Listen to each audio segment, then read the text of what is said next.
Hello बच्चों, mission ज्ञान से मैं निशा सालवी राजस्थान सरकार एवं वेदांता के CSR इनिशिएटिव ई कक्षा में आप सभी का स्वागत करती हूं। तो बच्चों, हम देख रहे हैं हमारे 12th क्लास के 15वें अध्याय का, जिसका भाग आज हम पढ़ेंगे 7वां। बच्चों, हमारा चल रहा है क्लोनित जीनों का विश्लेषणात्मक अध्ययन किन किन विधियों से किया जाता है। इससे पहले वाले वीडियो में हमने देखा कि हमने ब्लॉटिंग टेक्निक करी, हमने जेल इलेक्ट्रोफोरेसिस किया, जिसके द्वारा हम क्लोनित जीनों को एनालिसिस कर पाए। इसके अलावा आज हम दो विधियां और पढ़ेंगे। पहला है PCR और उसके बाद है हम देखेंगे हमारा DNA फिंगरप्रिंटिंग क्या होता है। तो स्टार्ट करें हम। PCR आज की समय में, मतलब अभी के जो समय में चलने वाली सबसे ज़्यादा मॉलिक्यूलर टेक्निक है, मतलब सबसे ज़्यादा यूज़ इसका लिया जाता है, क्योंकि ये मतलब कुछ ही घंटों में उसको एनालाइज कर लेती है जो भी जीन आया है या जो डुप्लीकेशन कर रहा है हमारी बॉडी में। ठीक है, तो जैसे कि अभी कोरोना वायरस फैल रहा है, ठीक है, तो कोरोना का भी विश्लेषण हम PCR से कर सकते हैं।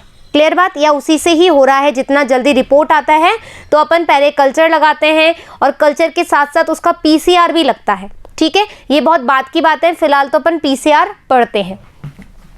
पॉलीमरेज श्रृंखला अभिक्रिया यानी कि polymerase chain reaction and PCR, यानी इसको PCR भी बोल सकते हैं अपन, या फिर पॉलीमरेज चेन रिएक्शन भी बोल सकते हैं, या फिर पॉलीमरेज श्रृंखला अभिक्रिया।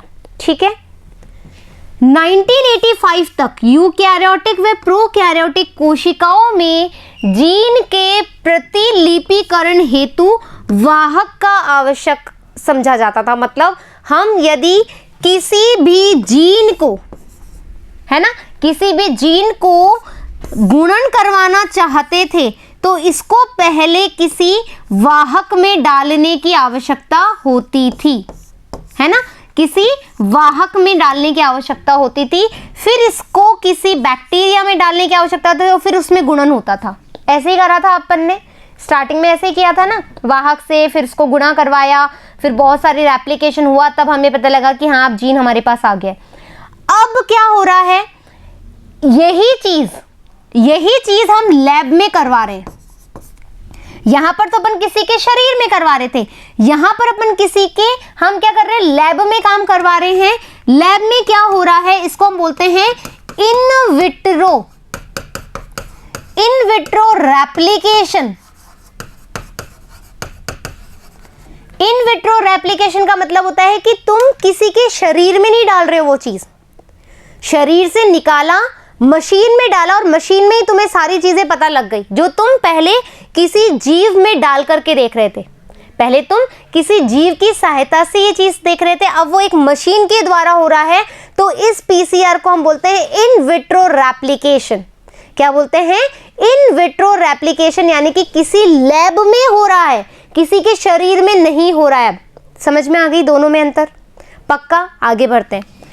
1985 तक तो हमने देखा कि यूकैरियोटिक और प्रोकैरियोटिक में ही हमें जो भी देखना था वाहक के द्वारा देखा जा रहा था। लेकिन 1989 में कैरीमुलस, ठीक है, एक कैरीमुलस नाम के साइंटिस्ट थे, कैरीमुलस, ठीक है, कैरीमुलस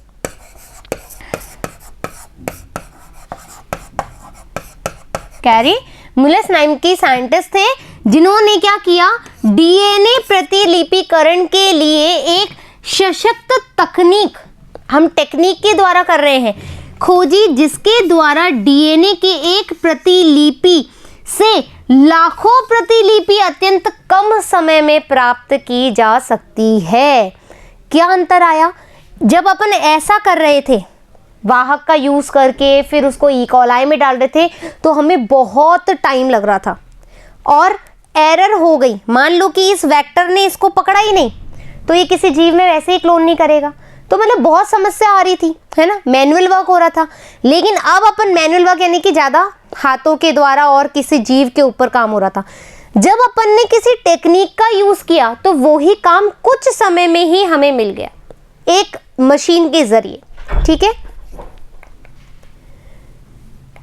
पहले अपन वो देखेंगे, उसके बाद यहाँ पर आएंगे। ठीक है, इसे पॉलीमरेज श्रृंखला अभिक्रिया के नाम से जाना जाता है। जो टेक्निक हमने निकाली, इन विट्रो एप्लीकेशन के लिए उसको हम पीसीआर कहते हैं, पॉलीमरेज पॉलीमरेज चेन रिएक्शन कहते हैं, पॉलीमरेज श्रृंखला तकनीक कहते हैं।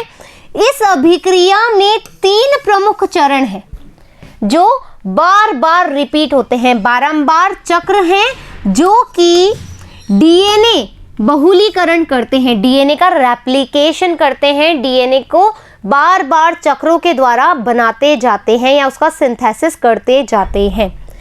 लगभग 20 से 30 बार दोहराने पर ये जो साइकिल्स चलते हैं, अभी अपन पढ़ेंगे, अभी सिर्फ मैं किताबी ज्ञान दे रही हूँ, फिर हम प्रैक्टिकली करेंगे, ठीक है। लगभग 20 से 30 बार दोहराने पर डीएनए की लाखों प्रतियां निर्मित हो जाती है। मतलब लास्ट 30 साइकिल मान लो, 30 साइकिल के बाद तुम्हें एक डीएनए सैंपल से लाखों उसकी रेप्लिकेटिव प्रतियां मिल जाएगी, ठीक है, कॉपीज मिल जाएगी। ये अभिक्रिया डीएनए थर्मल साइक्लर पे होती है। जो मशीन है जिसमें कार्य होता है उसको बोलते हैं थर्मल साइक्लर। क्या बोलते हैं? थर्मल साइक्लर, ठीक है। प्रत्येक चक्र को पूर्ण होने में 225 सेकंड का समय लगता है। देखो मतलब जो प्रत्येक चक्र है, 30 चक्र होते हैं, प्रत्येक चक्र में 225 सेकंड ही लगते हैं, 225 सेकंड मात्र, ठीक है। पीसीआर की उपयोगिता पढ़ने से पहले अपन देखेंगे कि ये कार्य कैसे करता है, ठीक है। यहां देखेंगे, मैं तो सोच रही हूँ एक स्लाइड लेकर समझाऊं, ठीक है, स्लाइड लेके समझाऊंगी।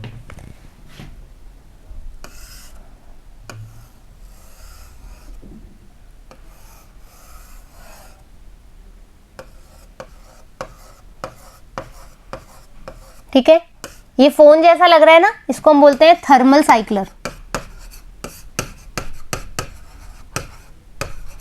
ठीक है, थर्मल साइक्लर, जिस पे पीसीआर होता है।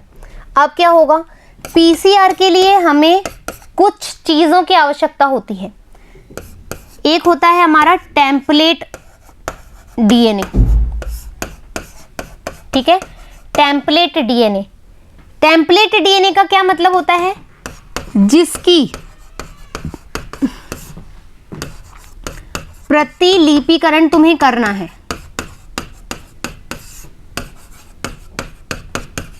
ठीक है, जिसका प्रतिलिपिकरण तुम्हें करना है उसको हम बोलते हैं टेम्पलेट डीएनए। जिसकी कॉपी तुम्हें बनानी है ना, एक जो डीएनए अपन ले रहे हैं, जो डीएनए सैंपल है, मतलब जो सैंपल तुम लेते हो उसको अपन बोलते हैं टेम्पलेट डीएनए, जिसकी तुम्हें खूब सारी कॉपीज बनानी है। क्लियर बात? इसके बाद होता है हमारा प्राइमर, ठीक है। प्राइमर क्या होते हैं? प्राइमर, इसको हिंदी में भी लिख दो, प्राइमर 2 तरह के होते हैं, ठीक है, 2 तरह के प्राइमर होते हैं। प्राइमर क्या करते हैं? जो प्रतिलिपिकरण होता है बच्चों, है ना, प्रतिलिपिकरण को प्रारंभ करने में हेल्प करते हैं। क्या करते हैं? प्रारंभ करने में मदद करते हैं। यदि प्राइमर ना हो तो प्रतिलिपिकरण स्टार्ट ही नहीं होगा, ठीक है। फिर हमें चाहिए एक बफर, ठीक है, इसको बोलते हैं बफर। बफर, ये बफर क्या करता है? जो सैंपल है या जो भी सॉल्यूशन है उसकी पीएच को मेंटेन करता है, पीएच को मेंटेन, नियंत्रित करता है, ठीक है, पीएच को नियंत्रित करता है, ठीक है, पीएच को मेंटेन करता है। फिर अपने पास आ गया Taq polymerase, Taq polymerase, Taq polymerase, ठीक है। ये एक एंजाइम होता है, ये जो टैक पॉलीमरेज है बच्चों, ठीक है, टैक पॉलीमरेज, ये एक एंजाइम है जो कि अधिक तापमान पे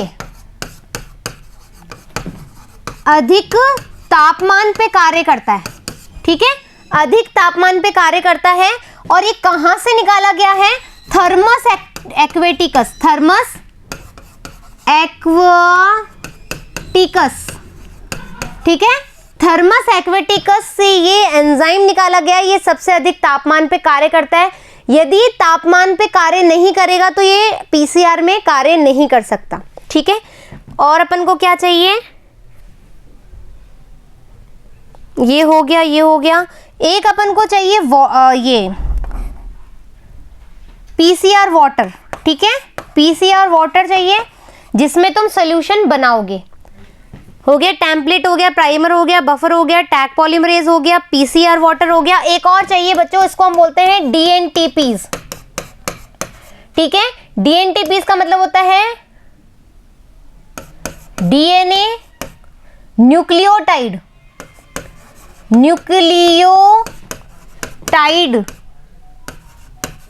न्यूक्लियोटाइड्स बेसेस, ठीक है, बेसेस, यानी कि डीएनए न्यूक्लियोटाइड बेसिस चाहिए होता है, जैसे एटीजीसी है ना, एटीजीसी, जो कि आगे जब वो पॉलीमराइजेशन होगा तो उसमें जुड़ते जाएंगे ना डीएनटीपीज, भाई जुड़ेंगे तभी तो नया डीएनए बनेगा, हाँ या ना। तो अपन को ये सामान चाहिए होता है एक पीसीआर को करने के लिए, क्लियर बात। थर्मल साइक्लर, टेम्पलेट डीएनए जिसका हमें कॉपीज बनाना है, प्राइमर जो कि रेप्लिकेशन को इनिशिएट करेगा, बफर जो कि पीएच को मेंटेन करेगा उस सॉल्यूशन की, टैग पॉलीमरेज जो कि एंजाइम रिक्वायरमेंट है, किसके लिए, वो जो उच्च तापमान पे कार्य कर सके। फिर हमें वाटर चाहिए होता है, डिस्टिल वाटर होता है जो पीसीआर के सारे सामान डालने के काम आता है, अभी मैं बताऊंगी तुम्हें। एक होता है डीएनटीपीज जो कि डीएनए न्यूक्लियोटाइडेड बेसेस होते हैं, एजीटीसी सॉरी एटीजीसी। ये क्या करते हैं, एटीजीसी क्या करते हैं, एड ऑन करते जाते हैं और नई श्रृंखला बनाते चले जाते हैं। यहां तक क्लियर। एक बार स्क्रीनशॉट ले लो, ले लिया, स्टार्ट करें। अब क्या होगा, डायग्राम कहां गया हमारा, आगे डायग्राम। अब क्या हुआ बच्चों, इधर देखो, ये है हमारा डीएनए का स्ट्रक्चर जो हम पढ़ चुके हैं, ठीक है। यहां आ जाओ, पीसीआर कंपोनेंट क्या है, पीसीआर उपकरण, नहीं उपकरण तो नहीं बोलेंगे, ठीक है, उपकरण ही बोल देते हैं अभी। डीएनए सैंपल यानी कि टेम्पलेट डीएनए, टेम्पलेट डीएनए, ये मैंने बताया था अपन को टेम्पलेट डीएनए चाहिए। प्राइमर्स, हमें प्राइमर चाहिए। न्यूक्लियोटाइड यानी कि डीएनटीपीज चाहिए हमें, CGAT, ठीक है। टैग पॉलीमरेज एंजाइम चाहिए, मिक्स बफर चाहिए और पीसीआर ट्यूब। इस पीसीआर ट्यूब में ये सारे सामान डाल देते हैं। ये है हमारा थर्मल साइक्लर, ये है थर्मल साइक्लर जिसपे पीसीआर ये जो ट्यूब है रन करी जाती है, यहां पर रखा जाता है ये ट्यूब, ऐसे बहुत सारे ट्यूब्स रख सकते हैं एक बार में, ठीक है। ये ट्यूब्स यहां रखते हैं, फिर यहां पर कुछ साइकिल चलते हैं, ये 3। अब ये जो 3 साइकिल चलते हैं ये भी तुम्हें बताती हूं, ठीक है।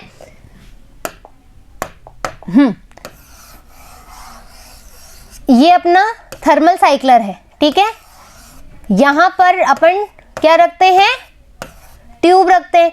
ये जो ट्यूब है बच्चों, है ना, ये जो ट्यूब है इसमें क्या क्या है अपने पास, टेम्पलेट डीएनए है, वापस बता रही हूं एक बार और, टेम्पलेट डीएनए है, अपने पास प्राइमर है, अपने पास बफर है, अपने पास टैग पॉलीमरेज है ना, टैग पॉलीमरेज है, अपने पास वाटर है,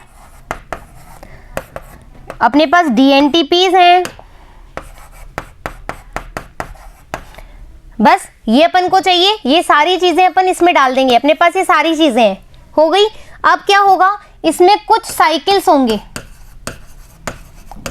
ठीक है, साइकिल्स आधा ले आएगा ना, इसमें कुछ साइकिल्स होंगे, ठीक है। ये साइकिल्स होते हैं कम से कम 25 से 30, ठीक है, 25 से 30 चक्र होते हैं, ठीक है, चक्र होते हैं, 25 से 30 चक्र होते हैं। इसमें बेसिकली 3 स्टेप होते हैं बच्चों। ये जो 30 साइकिल होते हैं प्रत्येक चक्र में, है ना, प्रत्येक चक्र में क्या होता है, एक होता है डीनेचुरेशन, डीनेचुरेशन है ना, एक होता है अनीलिंग, अभी इसको हिंदी में क्या बोलेंगे अभी अपन देख लेंगे, है ना। अनीलिंग और एक होता है हमारा एक्सटेंशन।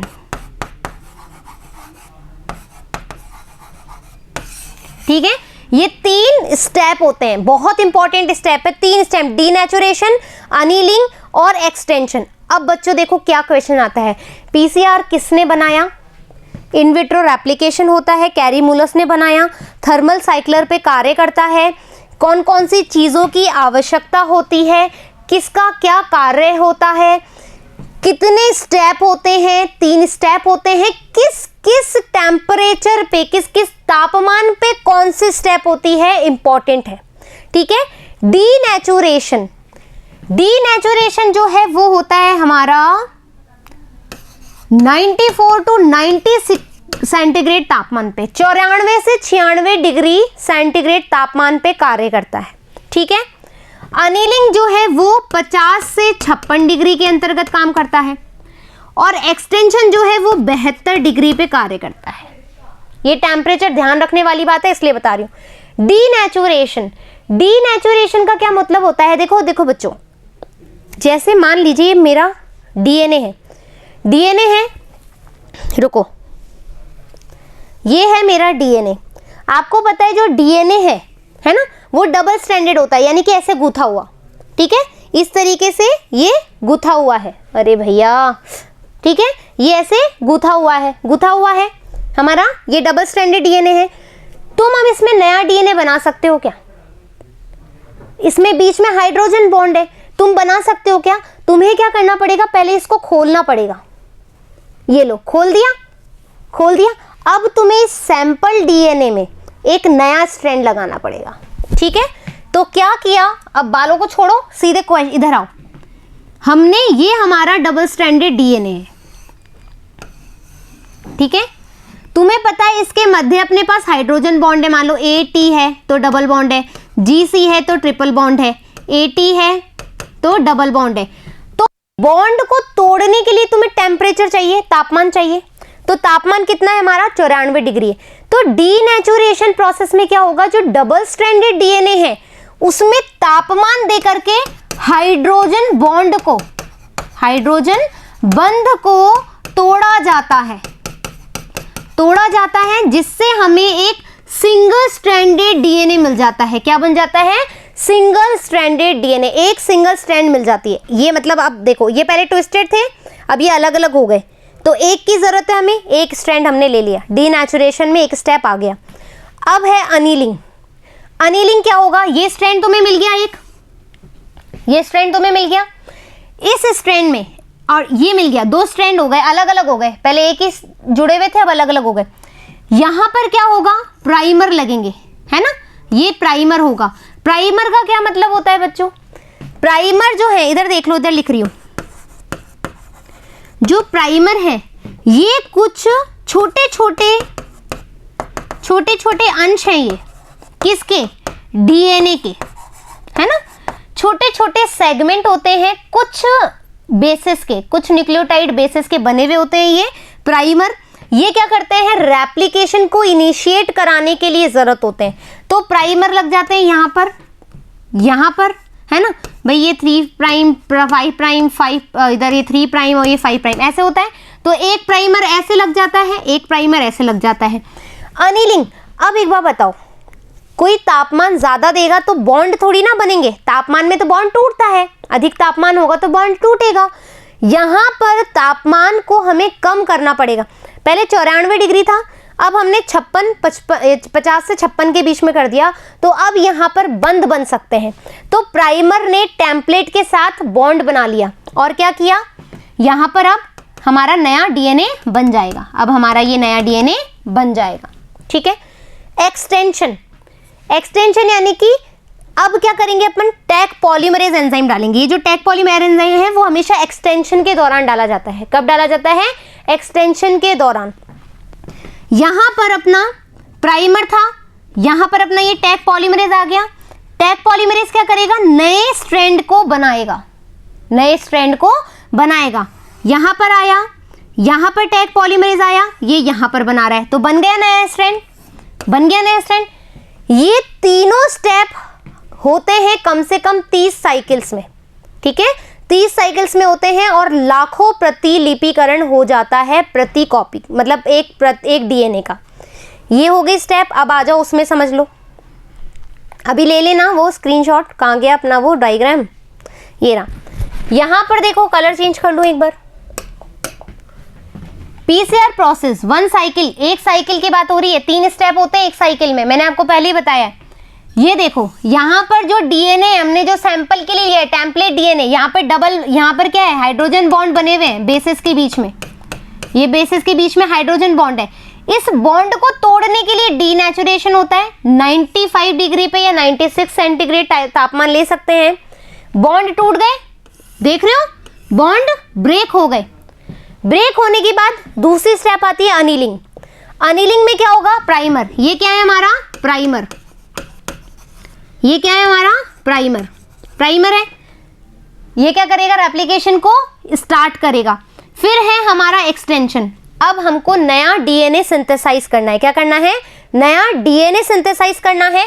ये लो, प्राइमर से यहाँ पे टैग पॉलीमरेज आया, सिंथेसिस कर दिया, यहाँ टैग पॉलीमरेज आया, सिंथेसिस कर दिया, नया स्ट्रैंड बन गया। आया पीसीआर समझ में, क्या क्या चीजें चाहिए, क्या क्या चीजों के जरिए अपन कौन कौन से स्टेप के द्वारा पीसीआर करते हैं। क्लियर बच्चों, नीट के लिए बहुत ज्यादा इंपॉर्टेंट है, इसलिए इतना जोर और दम लगा के मैंने पढ़ाया है। आशा करती हूँ कि आपको पीसीआर समझ में आया होगा। ठीक है, स्क्रीनशॉट लेना चाहते हो तो ले लो, स्क्रीनशॉट लेना चाहते हो तो ले लो फटाफट। ठीक है, स्टार्ट कर रही हूं मैं अगेन, क्योंकि अपन को अभी डीएनए फिंगरप्रिंटिंग भी पढ़नी है। यहां तक अपन ने देख लिया था पीसीआर की उपयोगिता, यानी कि अब एप्लीकेशंस देख लो, पीसीआर कहां कहां कार्य करता है, मतलब पीसीआर की उपयोगिता कहां कहां पर है। ठीक है, कलर चेंज कर रही हूं एक बार।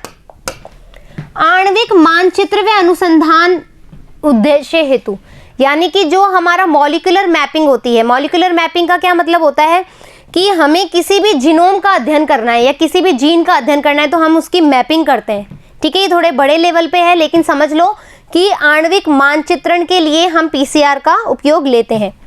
जीन अभियांत्रिकी व जीन थेरेपी में, जो जीन थेरेपी होती है आजकल देखते हो कैंसर वैंसर के लिए, है ना, या किसी भी जीन की स्टडी करने के लिए, जैसे तुम्हें अभी कोरोना की भी स्टडी करनी है तो पीसीआर का यूटिलाइज कर सकते हैं, डेफिनेटली होता है। ठीक है, स्वाइन फ्लू आया था बीच में, जीका वायरस आया था, पीसीआर के जरिए ही हमने उसका अध्ययन किया है। ठीक है, डीएनए के बहुआकारिकी के अध्ययन में जो डीएनए है उसका स्ट्रक्चर कैसा है, कैसे कैसे वो मॉडिफिकेशन कर सकता है, डीएनए पीसीआर से हम पता लगा सकते हैं। अपराध विज्ञान में अपराधियों की पहचान में ली जा सकती है। मैंने बताया था ना कि भैया हम पीसीआर के द्वारा, जैसे हमने क्या करा था, ब्लॉटिंग टेक्निक करी थी, या फिर इससे पहले हमने और भी बहुत सारी चीज़ें करी है, अभी आरएफएलपी भी करेंगे। मैं बताऊंगी कि कैसे पता लगता है कि ये चोर का है, या बालों से डीएनए निकाल लेते हैं। उस जैसे मान लीजिए बाल मिला क्राइम स्पॉट पे, उस बाल का मैंने डीएनए आइसोलेट कर लिया, डीएनए आइसोलेट करके मैं पीसीआर लगा लूँगी तो मुझे थोड़े ही घंटे में पता लग जाएगा कि हाँ ये डीएनए इससे मैच हो रहा है, दैट मीन्स ये अपराधी है। तो जल्दी समय, कम समय में हमें जल्दी से अपराधी पकड़ में आ सकता है पीसीआर के जरिए। आनुवांशिक रोग जैसे हीमोफीलिया, सिकल सेल, एनीमिया, इनकी जांच पड़ताल जल्दी से हो। जैसे छोटा बेबी होता है ना, बहुत छोटू सा बेबी हो और हमें पता लग गया कि इसमें ये बीमारी, हमें जल्दी से उसका इलाज करना है, तो हम पता लग, या कोई बच्चे में कोई सिम्टम्स आ गए, हमें उसको जल्दी से देखना है, 3-4 दिन नहीं है हमारे पास, कुछ घंटे हैं, तो हम पीसीआर लगा देंगे तो हमें पता लग जाएगा इसके ये डीएनए में ये खराबी है, इसकी वजह से इसको ये बीमारी है। क्लियर बात। तो पीसीआर बहुत जगह काम आता है, इन्वायरमेंट माइक्रोबायोलॉजी में भी आता है, कंज्यूमर जीनोमिक्स में आता है, फूड और एग्रीकल्चर में भी आता है। ये सब चीज़ें क्या हैं बच्चों की, जब अपन रिसर्च करते हैं तो पीसीआर उसमें भी बहुत ज़्यादा योगदान देता है। ठीक है, अब अपन देखते हैं हमारा डीएनए फिंगरप्रिंटिंग। ठीक है, इस विधि की खोज 1985 में एलेक जेफरीज, ठीक है, एलेक जेफरीज व इसके साथियों ने की थी। डीएनए की उपस्थित नाइट्रोजन क्षारों के विशिष्ट अनुक्रम के कारण, जो डीएनए में नाइट्रोजन क्षार होते हैं उनका अनुक्रम होता है भैया, ए के साथ टी जुड़ेगा, जी के साथ सी जुड़ेगा। इसके कारण एक व्यक्ति ने विशेष को पृथकता से पहचाना जा सकता है। मतलब देखो, जो डीएनए होगा, अब मेरा जो डीएनए है वो पड़ोसी के मम्मी पापा से मैच नहीं करेगा। क्यों? क्योंकि वो तो मेरे मम्मी पापा से ही मैच करेगा ना भैया। क्यों? क्योंकि मैं मेरी मम्मी पापा की संतान हूं। समझ रहे हो? डीएनए उसी से मैच करेगा ना जिसकी आप संतान है। भैया एक डॉग का डीएनए अपन सर्च करेंगे तो वो डॉग की उससे मिलेगा, इंसान के तो उससे मिलेगा नहीं। तो हम क्या कर रहे हैं कि प्रत्येक किसी भी विशेष को हम पहचान सकते हैं उस डीएनए के, मतलब जो डीएनए है उसके आधार पर। ठीक है? प्रत्येक व्यक्ति विशेष के डीएनए की छाप या चित्र सदैव एक जैसा नहीं होता। मेरा डीएनए जैसे मेरा डीएनए आपके डीएनए से अलग अलग होगा, हाँ या ना? बिल्कुल नेचुरल सी बात है। किसी भी अंग की कोशिका से लिया जा सकता है। मतलब यदि मान लीजिए कि मेरा डीएनए मेरे किसी भी कोशिका से लिया गया है और आपका डीएनए आपकी किसी भी कोशिका से लिया गया है और हम मैच करते हैं, तो मेरा डीएनए अलग होगा और आपका डीएनए अलग होगा। ठीक है? इस विधि में डीएनए को छोटे छोटे खंडों में रिस्ट्रिक्शन एंडोन्यूक्लियस एंजाइम की सहायता से काट लिया जाता है। अब देखो यहां पर देखो विधि, ये कोई कोशिका है, इस कोशिका में से हमने डीएनए निकाल लिया, ये डीएनए हमने निकाल लिया। डीएनए यहां पे लिख दो पृथक्करण। ठीक है? पृथक्करण की बहुत सारी विधियां होती है डीएनए आइसोलेट करने की, तो ये आप पढ़ सकते हो अलग से। ठीक है? डीएनए निकाल लिया, डीएनए निकाल करके क्या करोगे? रिस्ट्रिक्शन एंडोन्यूक्लियस आरई दोगे, आरई से छोटे छोटे खंड में हमने काट लिया। ये बोल रहा है रिस्ट्रिक्शन एंडोन्यूक्लियर एंजाइम की सहायता से तोड़ लिया जाता है। अब इसको तोड़ करके कहाँ डालेंगे? जेल इलेक्ट्रोफोरेसिस पे। ये जीई का मतलब होता है gel electrophoresis. Gel electrophoresis, GE का मतलब समझ गए? Gel electrophoresis. यहां लिख रही हूं, ये तो है आरई, ठीक है, और ये है हमारा GE, gel electrophoresis. Gel electrophoresis पे तुमने क्या करा? ऐसे लगा रही हूं मैं बैंड अभी, ये लो, जेल इलेक्ट्रोफोरेसिस पे हमने कर लिया। बैंड के रूप में अलग कर लेते हैं। यहां तक कर लिया हमने, अलग कर लिया। फिर सदन ब्लॉटिंग टेक्निक, अभी हमने सदन ब्लॉटिंग टेक्निक पढ़ी थी इससे पहले वाले वीडियो में। हमने क्या करा? यहां पर हिंदी में लिख रही हूं, सदन ब्लॉटिंग। ठीक है? सदन ब्लॉटिंग करी। सदन ब्लॉटिंग कब करते हैं? जब अपन को डीएनए की खोज करनी हो, क्योंकि डीएनए फिंगरप्रिंटिंग है, आरएनए फिंगरप्रिंटिंग नहीं बोल रहे हैं। डीएनए फिंगरप्रिंटिंग है तो सीधी सी बात है सदन ब्लॉटिंग होगी। सदन ब्लॉटिंग में क्या होता है? जेल निकालते हैं, बैंड निकाला, बैंड के बाद क्या आएगा अपन का? नाइट्रोसेल्यूलोज पेपर पे रखेंगे, प्रोब्स लगाएंगे। प्रोब्स लगाने के बाद अपन उसको क्या करेंगे? ऑटो रेडियोग्राफी करेंगे और उसको एनालिसिस करेंगे। सदन ब्लॉटिंग याद आ गई, हाँ या ना? सदन ब्लॉटिंग देख ली। सदन ब्लॉटिंग के बाद इसने क्या किया? फिर सदन ब्लॉटिंग तकनीक द्वारा एक्सरे प्लेट पर, यानी कि इसने यहां पर क्या करी? ऑटो रेडियोग्राफी करी। ऑटो रेडियोग्राफी, ठीक है, ऑटो रेडियोग्राफी करी। ऑटो रेडियोग्राफी या यूवी प्रकाश की सहायता से उद्भाषित कर लिया जाता है और इसी को ही फिंगर प्रिंटिंग अपन कहते हैं। क्या कहते हैं? फिंगर प्रिंटिंग कहते हैं। कौन सा? DNA finger printing. क्लियर बात? ये देख लो यहां पर,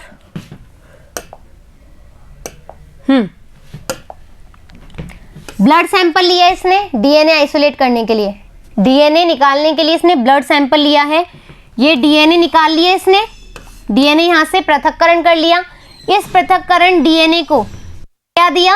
आरई दिया। आरई देने से ये छोटे छोटे खंडों में विभाजित हो गया, छोटे छोटे खंडों में विभाजित हो गया। फिर क्या किया इसने? एगेरो जेल इलेक्ट्रोफोरेसिस लगाया, बैंड आ गए। इस बैंड को नहीं, एक मिनट रुको, हाँ, यहां पर इसने नाइट्रोसेल्यूलोज पर डाला। नाइट्रोसेल्यूलोज पर डालने के बाद रेडियो एक्टिव प्रोब लगाए, प्रोब डाले। प्रोब डालने के बाद इसने क्या किया? नायलॉन मेम्ब्रेन पे रख दिया। नायलॉन मेम्ब्रेन के बाद रखने के बाद इसने क्या किया? बैंड आ गए। इस बैंड को इसने देखो एक्सरे फिल्म पर चेक किया और हमें ये चीज मिल गई। समझ में आ गया? इसको हम कहते हैं DNA finger printing. DNA finger printing का उपयोग किसी भी बच्चे के माता पिता के बारे में पता लगाया जा सकता है। आनुवंशिक रोग जैसे हीमोफीलिया आदि या शिशु जन्म से पूर्व कोई बीमारी है तो वो पता लगाया जा सकता है। बलात्कार व हत्या जैसे अपराध भी इस विधि द्वारा पहचाने जा सकते हैं या बताए जा सकते हैं। तो बच्चों अभी तक अपन ने क्या क्या पढ़ लिया? हम देख रहे हैं हमने जेल इलेक्ट्रोफोरेसिस पढ़ा, हमने पढ़ी हमारी ब्लॉटिंग टेक्निक जिसमें हमने सदर्न नदन और वेस्टर्न ब्लॉटिंग पढ़ी। इसके बाद हमने देखा पीसीआर टेक्निक के बाद हमने देखा डीएनए फिंगरप्रिंटिंग। तो ये जो सारी चीज़ें हैं ये क्या है? जीन अभियांत्रिकी के इम्पॉर्टेंट टेक्निक्स है जिसके द्वारा हम किसी के माता पिता का पता लगा सकते हैं, हाँ है ना, किसी क्राइम स्पॉट का पता लगा सकते हैं, किसी के साथ किसी भी गर्ल के साथ बॉय के साथ यदि कुछ गलत हुआ होता है यानी कि बलात्कार या फिर मॉलेस्टेशन जिसको हम कहते हैं उसका हम पता लगा सकते हैं। इसके अलावा हमें किसी भी जीन की अच्छी से अध्ययन करना है तो वो हम कर सकते हैं। किसी भी बीमारी का जो आनुवंशिक तौर पर लग रही हो उसका हम पता लगा सकते हैं इन तकनीक के द्वारा। आशा करती हूँ कि मैं जितना अच्छे से समझा पा रही हूँ उतने ही अच्छे से आप समझ पा रहे होंगे। मुझे पता है थोड़ा सा टफ लगेगा क्योंकि आपके लिए सब कुछ नया है, लेकिन बहुत ही इंटरेस्टिंग है। आप कुछ सोचो कि अरे वाह, इससे अपन ये पता लगा सकते हैं, हम शिशु के जन्म लेने से पहले ही उसकी बीमारी का पता लगा सकते हैं। तुम सोचो कितनी बड़ी, मतलब विज्ञान ने कितनी आगे जो है धीरे धीरे डेवलपमेंट कर लिया है और आज हम कहाँ से कहाँ पहुँच गए हैं।